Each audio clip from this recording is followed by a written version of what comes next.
This episode is sponsored by PDS Debt. And if you've ever felt like you're drowning in credit card payments, medical bills, or personal loans, with no end in sight, you are not alone. I have been there, and I remember the anxiety that comes from, making payments every single month, watching the balance just barely move. It feels like you're stuck in this just endless loop. And that is exactly what high interest rates and fees are designed to do.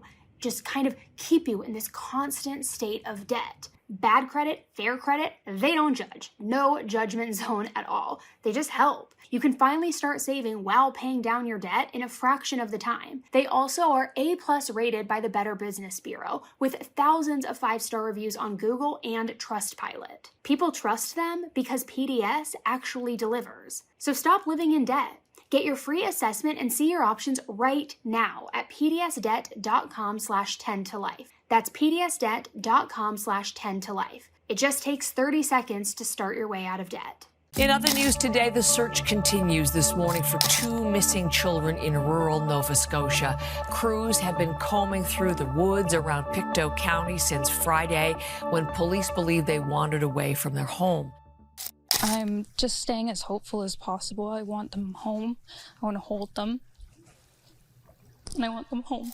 Hey everybody, welcome back to an all-new episode of 10 to Life with me, Annie Elise. Thank you so much for being here today, for checking out the content, checking out the channel, and watching this case update today, or I should say situation update today. It's not an official, traditional true crime case, but it is a situation that has been highly requested that I cover because it's ongoing. It's happening right now in the moment. There is some information that we know, a lot of speculation that's out there, but it's evolving, not quickly, but it's evolving. I'll just say that. So as always, do your own research, form your own opinions, and as soon as we get more updates, I of course will jump back on here to let you know. But before I get into it, let me just let you know the premise of it. It is a case about 2 missing children. They are from Nova Scotia. It has some weird vibes on the surface when you look at the interview footage, when you hear the reasons as to how these 2 young kids, 4 and 6 years old, mysteriously vanished. And a lot of people are looking at the parents as though they have something to hide. Of course, as we know, a lot of the times when anybody gives an on-camera interview, the true crime community jumps and says, it's given Chris Watts vibes, it's given me these vibes. That, of course, is happening with this case as well. And I'll be honest, the interview with the stepdad, it doesn't give me Watts vibes, but it does give me a little bit of Orrin and Orson West vibes. And if you aren't familiar with that case, it's a horrible one. I've covered it here on my channel. You can always go back and look, but it was about 2 little brothers who went missing. It's a horrible case. So we are going to talk about this case today, everything that we know, some of the speculation that's going on out there, and I want to know from you what you make of it. What do you think? So guys, let's jump right into it.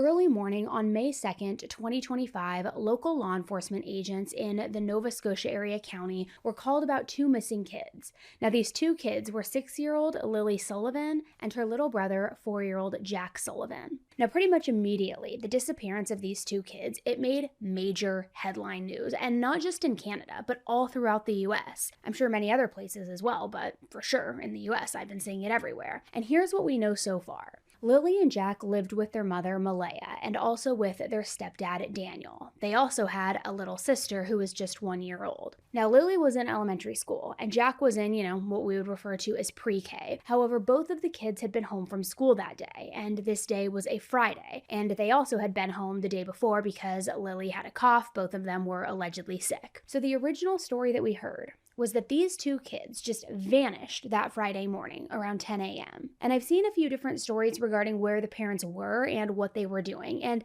the stories are pretty similar, I will say, overall. But one source noted that the parents were in the main bedroom and that they were feeding their 1-year-old daughter. And they told the investigators that Lily had come into their room a few times. They could also hear Jack in the kitchen, but they hadn't seen him yet. And I saw another source that stated that they were still in that main bedroom because they hadn't woken up that day. They hadn't gotten up in the morning yet. But they did know that the kids were awake and up because they were able to hear them playing in the other room. You know how if you're laying down, you're still half asleep, but you can hear the kids making noise and playing?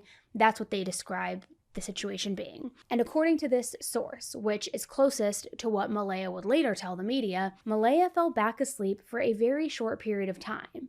And when she woke back up, she no longer heard the kids playing anymore. So to her, that's when the alarm bells started going off. Now, something that's important to note is that both Daniel and Malaya have said that they did not see Jack at all that morning. They only heard him. That's how they knew that he was awake. So when Jack is being described as last wearing a brown shirt and pants and a pull-up diaper, that's actually what he was wearing the night before, because they hadn't gotten eyes on him in the morning. So either way, both versions of the story that I've seen do revolve around the two parents thinking that the kids were playing that morning, that they were awake, they were keeping themselves occupied while they were in the main bedroom. Now, remember, they're also 4 and 6 years old, so they're old enough that they didn't necessarily need to have eyes on them 24/7, but certainly young enough to where you can't just let them roam free for hours on end, or even like 1 hour on end. Like, you got to check in and make sure that they're okay, right? So like I said, at some point, Malaya and Daniel did notice that the kids went quiet, that they were no longer playing, they were no longer getting into things, and it just was,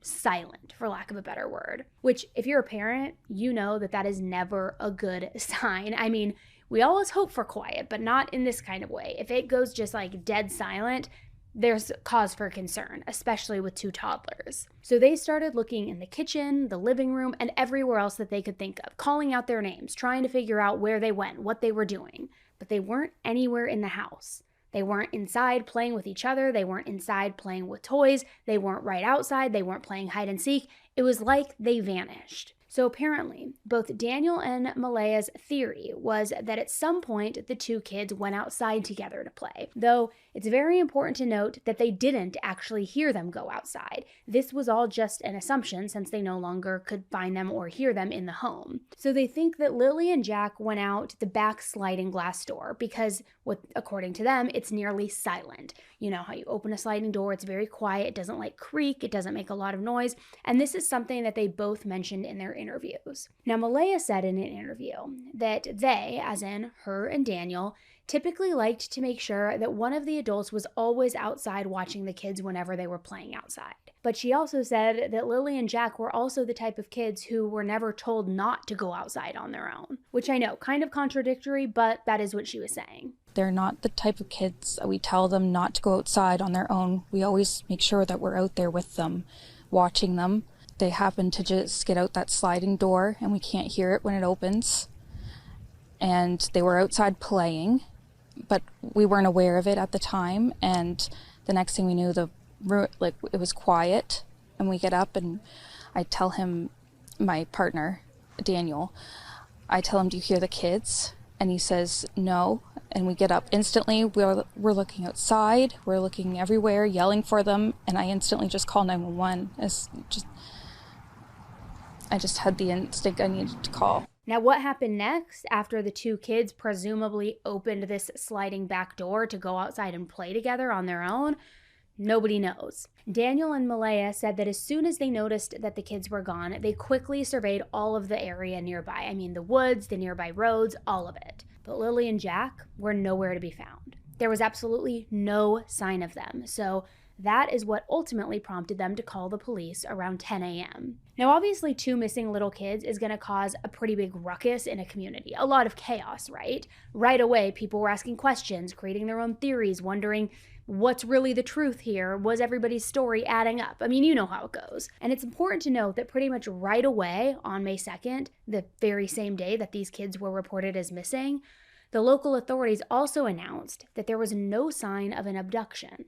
None whatsoever. Which I mentioned Daniel and Malaya's theory, but now I want to mention the detective's theory. Because the investigators believe that the kids probably had, in fact, gone outside on their own, whether it was from the front door, the back door. I don't really know the specifics, and they didn't really clarify that. But from there, they believe that they did likely wander off on their own. And then, after wandering so far, they got lost, which Okay, it's possible. I mean, you have to imagine too, though, with that sort of thing, or at least I would imagine, that it would be pretty quick and easy to kind of do a search and rescue operation. I mean, how far can a 4-year-old and a 6-year-old get on foot? Even if you gave them 3 hours, how far are they truly getting on foot if you're surveying the whole area? Do all kids know not to wander off? That brings in a whole other argument and question to it, but this is what they thought. And they thought that they wandered off, they got lost, and that was, they didn't know how to find their way back home. But again, if Malaya said that they called the investigators right away when they couldn't find them, the kids really couldn't have gotten that far, which maybe that's not right. At least you wouldn't think so. Malaya said in her interview on the 2nd that she did call 911 right away. Now, Daniel said he went out looking for the kids, so I'm going to assume that the two things were probably happening simultaneously, assuming they're telling the truth. But if Malaya had called right away, to me, it just seems kind of crazy to believe that the two kids would have gotten very far at all, right? So after arriving at the house, the investigators did their own quick search. And I'm sure that they were hoping that they would find both kids just nearby in the woods, that they got turned around, they got lost, and it would just be a big false alarm, a big misunderstanding, but they were safe. But that wasn't the case. They could not find the kids anywhere. And they knew that this was going to be a much more serious ordeal than just finding them 10 feet into the woods. And basically, since the very moment that these kids had been missing, it was all hands on deck. Everybody was looking for them. Now, I've seen that apparently the area surrounding the family home isn't like one of those, okay, there's a couple bushes, a couple trees nearby. It's actually very dense and very dangerous, like very wooded. So much so that even the trained professionals who were brought in had some difficulty searching the area. It's just so dense, and it's not really an area to be messed with. On top of that, the weather in the area has been pretty rainy and pretty nasty lately, and that has made everything that much more complicated and difficult. Weather, it makes things a little more complicated for our searchers. Given they're in the woods, it's wet, things are slippery, footing's not the greatest. It's the water's it's not the best, but they're still trudging through and they're still working hard at doing the job that they have to do. Now, despite all of that, the searches have been as thorough as possible. And a press release by the Royal Canadian Mounted Police, or RCMP, also noted that the following teams have been involved in this search: Volunteer Ground Search and Rescue Teams, the Civil Air Search and Rescue Association, the Nova Scotia Guard, the Salvation Army, the Joint Rescue Coordination Center, the Department of Natural Resources Air Services, Nova Scotia Public Safety and Field Communications, Canada Heavy Urban Search, and Rescue Task Force 5, plus several RCMP units, including police dogs, drone operators, and the Major Crime Unit. Now, that's just to name a few, and obviously it's not really a few. That's a lot. A lot of people are on this investigation. It's been all hands on deck, like I said. So the search for these two kids has not been lacking. It's not like they're understaffed or under-resourced and that's why they can't scour the area and find them, or they don't have drones to go through the woods or dogs. They have got everything. Yet with each search, they have come up empty-handed time and time again. Now, I will say there were a few times during the searches where they found things that did provide a tiny glimmer of hope. For example, on Saturday, May 3rd, the day after the kids disappeared, searchers found a possible footprint, so they expanded their search in that area. However, nothing ever came from it. And I'm not sure if they were ever able to even confirm or deny whether it was a footprint in general or if it just looked like it, let alone the footprint of a child that matched a kid's sizing. I don't know, but they thought that they found something and it turned out to be nothing. Then during another day full of searching, which day specifically, I'm not sure, some of the searchers came upon what they really did hope and believe to be belongings of the kids. They found a blanket, a water bottle, and what's being described as shirts, which I'm going to assume that means just kids' t-shirts. So apparently the team showed these items to Daniel, the stepfather, but he told them that none of those items looked familiar. They weren't Lily's and they weren't Jack's. So again, another little bit of false hope that was thrown into the mix of all of this, hoping they found something, but then it ended up leading to nowhere. Now, like I mentioned in the beginning of this episode, right away, the investigator said that they saw no signs of an abduction. So because of this, no Amber Alert was ever issued for the two kids. There was, however, a vulnerable missing person alert that was issued on the 3rd. And we've talked a little bit about the differences of those two alerts before, but for anybody who's listening who might not be familiar with it, I'll just give you a very brief overview. But an Amber Alert is the one that people are probably most familiar with. It's an alert for any child who's under the age of 18 that is believed to have been abducted. And it's the alert where you'll get a text message or you'll see on the freeway, little girl, brown hair, blue eyes, 3'2", whatever it is. Just the specifics about the person, and then also what is believed to be the specific make and model of the car that they were last seen in, that sort of thing. Now, Amber Alerts have more specific criteria that have to be involved in a case to actually warrant the alert going out. I've seen some cases where a kid is believed to be missing, but an Amber Alert still wasn't sent out because they don't have any other information to give. And every place does have slightly different criteria.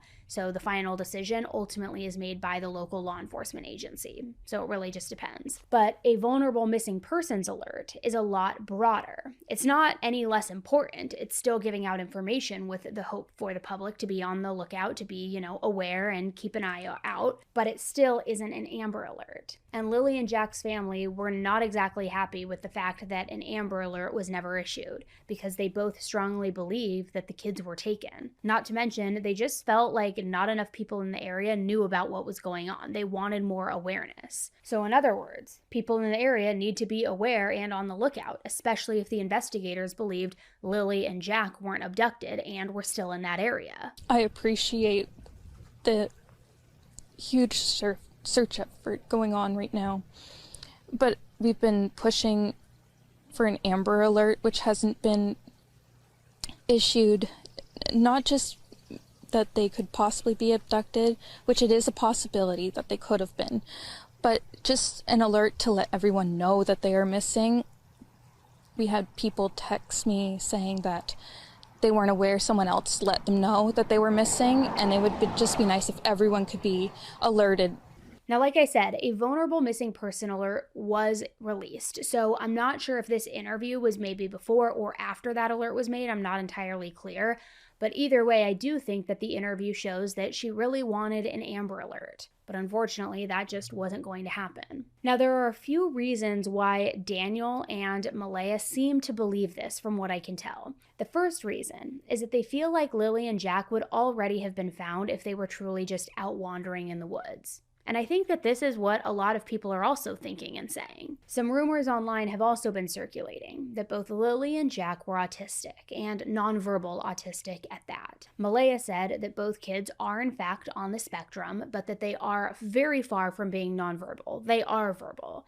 And in fact, this is another reason why she believes that somebody took them. Apparently, both kids are very, very talkative. Whether they know you, whether they don't, they just want to talk with you, and they're very chatty. She even made a comment about them talking to every single person that they ever came into contact with at the grocery store. So based on that, she believes that if somebody was talking to them and maybe saying, get in my car, come with me, I want to show you something like that they probably would have gone willingly. It wouldn't have been this case of snatching kids up and a bunch of screaming and yelling and resisting. It could have been a very quiet thing. And she and Daniel could have been inside just not hearing or knowing what was going on outside, that there was no sort of chaos and just a very easy abduction, if that makes sense. Now, I know this in and of itself raises a lot of questions to people. Like, wouldn't you hear a car pulling up on your gravel driveway? Wouldn't you hear an adult talking to your kids? If you heard their voices, wouldn't you hear a voice that's louder or deeper? Maybe. Maybe not. I don't really know. I've seen a lot of judgment online, though, about this case, especially like saying, why didn't you teach your kids to be more cautious of strangers? Why didn't you tell them not to go with a stranger? Why would they even think that's okay? And I'll just be honest, until we know more information, I really think that the judgment and the parent shaming and the mom shaming is a bit counterproductive, honestly. And I'm not saying I think that they're great people and that they're innocent. I don't know them. I don't know what's going on. Anything is possible. But right now, the investigators are doing their own searches and their own investigations, and they have not mentioned any signs of either one of the parents doing anything wrong in this. So my opinion is that the judgment needs to be kept at bay, at least for now, until there's a reason to be judgmental. Now, on that same note, I noticed that in her interview, Malaya mentioned that due to being on the spectrum, both Lily and Jack have had troubles at school and that they've had difficulty keeping up with their peers. So it could be that if they were still struggling to keep up and understand things, maybe even if they did have this stranger danger conversation with them, maybe they just couldn't quite grasp it yet. I don't know. They are definitely verbal, and they do have possible autism, but it's not extreme autism. It's just they have issues with school, and they don't catch up with the other kids. I just want to remain hopeful. But there's always, in a mother's mind, you're always thinking the worst. Again, we just don't know. I mean, we could sit here and speculate, but there are so many things in this case that we just don't have the answers to yet. Either way, though, I did want to mention the theories and the opinions because it's something that we are going to get more into, as well as the public's theories and opinions, which have been very, very cutthroat, to say the least. So on Tuesday, May 6th, Daniel did a pretty quick solo interview, and he was really focused on expanding the case to other different provincial borders, feeling like the kids were abducted and that by looking in the same spots, it was basically pointless. And it seems like his thought process was that they were not in the woods, so all of those searches might be for nothing if the kids weren't even in that area.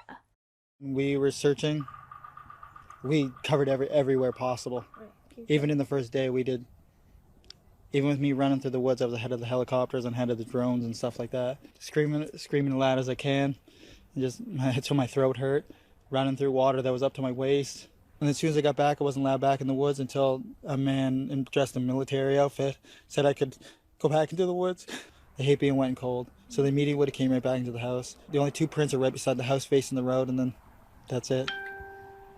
Any officers they can get, head to New Brunswick border, and PI border, and get them at every airport possible. So the following day, on Wednesday, May 7th, there was an official press release, although I don't think anybody was really looking forward to the information that was provided, because the investigators decided that due to the amount of time that the kids would have been in the woods, they were probably no longer alive. So because of that, they had made the very tough decision to scale back the searches. Now, it didn't mean that the searches were completely stopped, just that at this point, the goal wasn't to find two missing kids as fast as possible who were likely hurt, hungry, thirsty, or scared, but now it was a mission to find the bodies. So, not a rescue, but a recovery to really piece together the truth of what happened.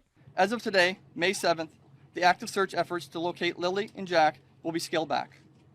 We're transitioning from a full-scale search to searches in more specific spaces that have already been searched by our teams. We want to circle back to increase the probability that all clues have been found. And when transitioning from an active search to a scaled-back search, the probability of survival is taken into consideration. I want to assure you that our missing persons investigation continues. We're not packing up, and we're not giving up. Our investigation is broad, and it won't end until we know where Lily and Jack are and can bring them home. We'll continue to investigate and chase leads for as long as and as hard as we have to. We have the best investigators working every aspect of the file.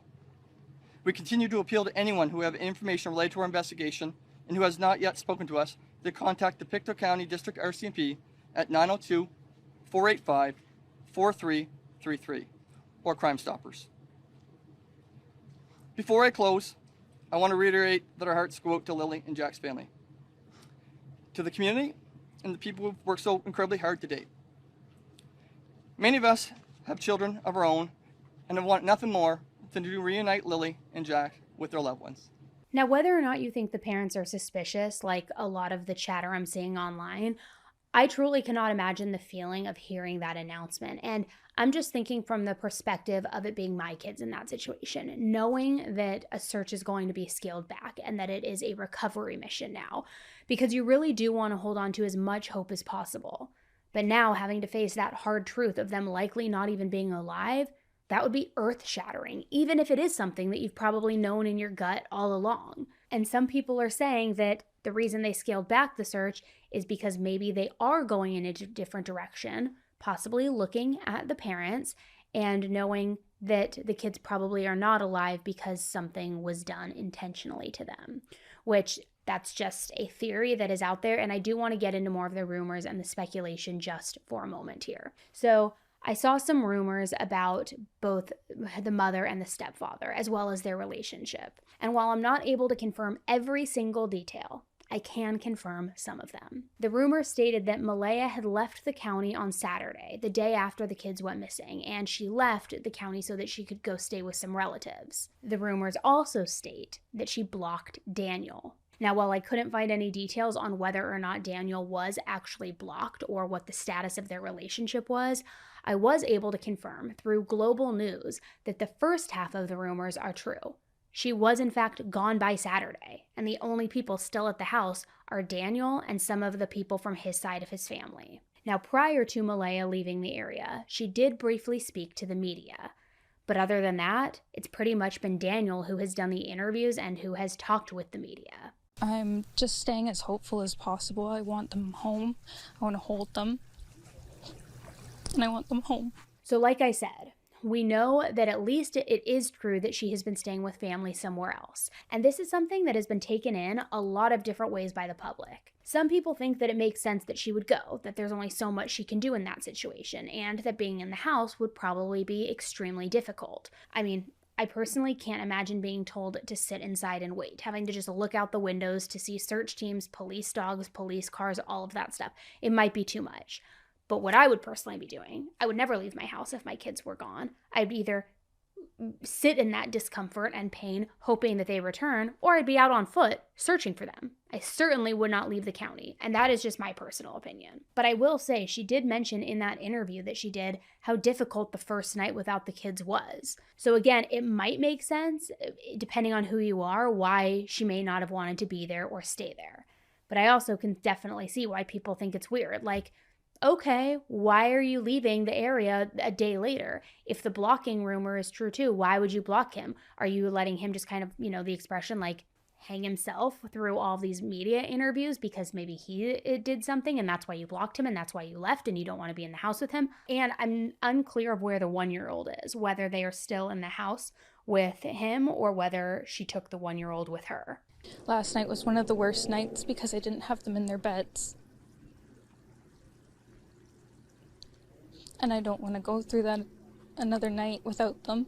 But like I just said, some people think that Malaya leaving the house means that she either feels like Daniel is guilty of doing something to the kids, or, in a much more out there kind of theory, that they both did something to the kids, and that the guilt is just too much to be near Daniel any longer. Which, like I said, these are strictly theories, strictly speculation that I have seen out there online. Some of them are pretty wild and very accusatory with no actual foundations to back them up. But some of them, I definitely could see the argument. If you were asking me if either of these two parents was more likely to be responsible, I would probably go with Malaya believing that Daniel did something. And my reasoning for saying that is because Daniel has been so adamant about bringing in a poly test to clear his name. Which, why does he feel the need to do that? I don't know. Maybe he saw all the online speculation and he wants to put it all to rest. We don't really know. You said they're flying in someone to do a polygraph test. Is that on you? That's not just on me, but on everyone. That's what I asked for. I asked for that so early on, and there's not many places that do it in Canada, so they're flying somebody in. Why do you think you need to do that? Do you think they don't believe you? I think their side of the family doesn't believe me, and I just want to clear it up for everyone. Clear it up for everyone, not just the people online making crazy accusations and everything else. Now, his interview was brief, but it seems like his reasoning for wanting a poly was because of both the public and potentially even Malaya's side of the family and wanting to clear it with both sides of that. Which we know polygraph tests aren't the most reliable. But if there is something going on behind the scenes between Daniel and Malaya, why not give it a try? Especially if he really is innocent and doesn't have anything to hide. It's my understanding that they've been together for a little over 3 years, and again, that youngest child is theirs together. He's only the stepfather to the 4 and the 6-year-old, Lily and Jack. So I do understand why Daniel would want to clear his name. It makes sense. They're already going through enough. No need to add in, possibly a messy breakup, even a custody battle if they can help it. Who knows what kind of information and situation will shake out from this. Or maybe he wants to take a poly because he is confident he's going to pass it, whether he's truthful or not, and he just wants the speculation to end, and he thinks it'll make him look better. I really don't know. We know Watts did a poly. I don't think he initiated it, but we know he did one. So that being said, I do have some questions regarding the theory that Daniel was more involved than he's saying. I personally don't understand how Daniel could be solely responsible for something happening to the kids if both of their stories are true, because both Daniel and Malaya made it very clear to the investigators that they were in that bedroom together, and how one minute they heard the kids playing and the next they didn't. So in my mind, it would probably be an all or nothing situation, but maybe he did something and maybe she's saying that they were in the bedroom because she's part of the cover-up, but not the crime itself. I don't know. But if it wasn't that kind of situation with both of them helping out, or even her helping with just the cover-up piece, I'm not fully understanding how Daniel was supposed to, harm both kids without making a single sound, hide their body somewhere that is good enough that the investigators still haven't found any trace of them, then cover up how he killed them, all without Malaya noticing that he was gone. I would imagine if he did something, that there is some sort of knowledge there as well. That's just my personal take. Because I still don't think that he could do this independently, even though Malaya said she was drifting in and out of sleep. Because even if you are drifting in and out of sleep and your eyes are closed, you're kind of still hearing everything that's going on around you. At least for me, that's how I am. Your senses are still on alert. You are hearing the kids playing. You're on deck for the baby, who, by the way, was with her in the room. Maybe I'm alone in that, but I feel like you're kind of always on alert. You know what I mean? I don't think that she would be out long enough to where he could do the crime, do the cover-up, do the concealment, all without her knowledge. That is, if he at all was involved, which I'm not saying that he was. Just, again, the speculation and the rumor. And with all the theories and all of the speculation that I'm seeing out there, the most consistent conspiracies are involving both parents, saying that both of them are involved, whether it's the act itself together or knowledge and cover up and all of that. I've even seen a lot of people on TikTok calling this the Canadian version of Summer Wells, which I've talked about Summer's case pretty extensively on my channel as well as my podcast, so I'm not going to rehash all the details here for you. But for those of you who are not familiar, a very, very quick summary of that case is that this little girl, Summer, went missing under very similar circumstances. She was just there at home one minute and gone the next. And at first there were a lot of theories that she too just went outside and she got lost. But then the speculation shifted to a possible abduction. Then that shifted to her parents killing her and hiding her. And unfortunately, there are still no answers as to what really happened to Summer. So I really, really hope that that is not the case for Lily and Jack, and that we get some answers soon. Now, while I get where a lot of people are coming from with this, as far as the beginning stages of the search looking similar, and of course how the kids went missing, I don't know about it being the exact same situation to Summer Wells or being compared exactly to that. I don't see a ton of similarities. I personally see more similarities with Orrin and Orson West, as I mentioned. Two siblings, gone together. In that case, they said that they wandered off too. Later, they had weird interviews where they were talking about how they were rambunctious and this and that. And so I think it more so, again, if there was something nefarious at play here, I think it would be more likely that it was these two autistic children who maybe the parents were having difficulty raising and struggles with, or something else, and that something, someone or something made the situation snap. I don't know. That's only if there's shady business at play here, because it very well may be that the kids just wandered off, got lost, and unfortunately died in the woods, even though there has not been a recovery at this point. But I think that one of the bigger reasons that people feel like there's some shady stuff going on, and shady stuff that we're not being told about, is because the Major Crimes Unit has been very heavily involved, literally since day one. And here's what experts have to say about that specifically. One thing else that stood out was that Major Crimes is still part of this investigation. They were at that press conference on Wednesday. What does that say, that this is a search and rescue / search recovery, but also that Major Crimes is involved? Well, Major Crimes would always be involved with missing children, because either they're lost, which is certainly what they've been hoping to be the case, and then find them alive, or they met with foul play in some way. And there's a couple of different avenues that could go, either a stranger abduction or someone that is known to them. And so major crime would always be following that up until they really have proof one way or another as to what's happened to these kids. So that's not uncommon at all. Now, what I took from that is that there really is not enough information to say either, yes, this is suspicious and we do think there's foul play involved, or no, we are 100% confident that there's no foul play involved. Anything is still possible at this point. And you guys know me, if someone is being suspicious, I will call it out. But right now, there's just too little information. So I'm not willing to outright persecute these parents for the sake of, possibly being right in the future so I can say I told you so, when really I don't even know. So if more starts to come out and more information starts to surface about either one of them, or if their stories start to change, or we're given more information by the investigators, maybe I'll change my mind. Maybe I'll start, going hard on them. Who knows? But right now we just don't have enough. Does it feel a little shady?